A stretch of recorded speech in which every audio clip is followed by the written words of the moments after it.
നമസ്കാരം, ജന്മഭൂമിയിലേക്ക് സ്വാഗതം. ആവുന്നിടത്തൊക്കെ BJP കരിവാരിത്തേക്കാൻ പരിശ്രമിക്കുന്ന മലയാള മനോരമ ഒടുവിൽ ചില സത്യങ്ങൾ തുറന്നു പറയാൻ തുടങ്ങിയിരിക്കുകയാണ്. വാരണാസിയിലെ മാലിന്യങ്ങളെക്കുറിച്ച് നിരന്തരം വാർത്തകൾ നൽകിയിരുന്ന ആ പത്രം രണ്ടാം മോദി ഭരണാനന്തരം അവിടെ ഉണ്ടായ വലിയ മാറ്റങ്ങളെ ചെറിയ തോതിലെങ്കിലും അംഗീകരിക്കാൻ തയ്യാറാകുന്നു. വാരണാസി പഴയ വാരണാസി അല്ല എന്ന തലക്കെട്ടിൽ ചൊവ്വാഴ്ച പത്രത്തിൽ വന്ന വാർത്ത അതിന് ഉദാഹരണമാണ്. വാർത്ത ഇപ്രകാരമാണ്: സമൃദ്ധിയുടെ കൊടുമുടിയിൽ ഇന്ത്യയെ എത്തിക്കാൻ 3650 ദിവസങ്ങളാണ് മോദി ആവശ്യപ്പെട്ടത്. അന്നു മുതൽ ഇന്ന് വരെ 3726 ദിവസമായി. വാരണാസിയെ കുറിച്ചാണ് ചോദ്യമെങ്കിൽ മാറ്റമുണ്ട്. റോഡുകൾ കൂടുതൽ വൃത്തിയും സൗകര്യവും കൈവന്നിരിക്കുന്നു. അതേക്കുറിച്ച് പറയുമ്പോൾ ആളുകൾക്ക് സംതൃപ്തി.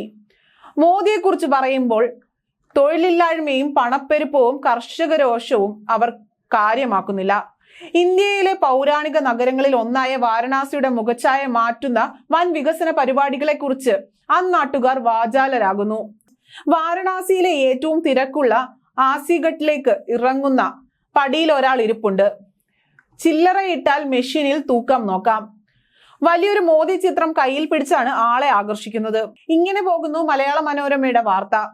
ഇതാണ് എതിരാളികളെ കൊണ്ടുപോലും നല്ലത് പറയിപ്പിക്കുന്ന മോദിയുടെ മാജിക്.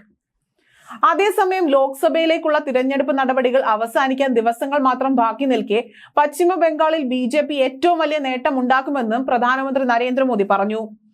അദ്ദേഹം ആത്മവിശ്വാസം പ്രകടിപ്പിച്ചു. സംസ്ഥാനത്തെ ലോക്സഭാ തിരഞ്ഞെടുപ്പ് ഏകപക്ഷീയമാണ് എന്നും അതുകൊണ്ട് തന്നെ തൃണമൂൽ കോൺഗ്രസ് നേതാക്കൾ നിരാശയിലാണ് എന്നും അദ്ദേഹം പറഞ്ഞു. ദേശീയ മാധ്യമത്തിന് നൽകിയ പ്രത്യേക അഭിമുഖത്തിലാണ് അദ്ദേഹം ഇക്കാര്യം പറഞ്ഞത്. 2024 ലോക്സഭാ തിരഞ്ഞെടുപ്പിൽ പശ്ചിമ ബംഗാളിൽ പാർട്ടിയുടെ പ്രകടനത്തിൽ സന്തോഷമുണ്ട്. സംസ്ഥാനത്ത് പാർട്ടി മികച്ച വിജയം നേടുമെന്നും അദ്ദേഹം പറഞ്ഞു.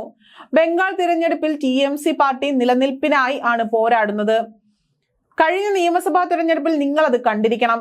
ബംഗാളിലെ ജനങ്ങൾ ഞങ്ങളെ മുന്നിൽ നിന്ന് 80 ആക്കിയത് ഈ മാറ്റത്തിനും ഉദാഹരണമാണ് എന്നും അദ്ദേഹം പറഞ്ഞു.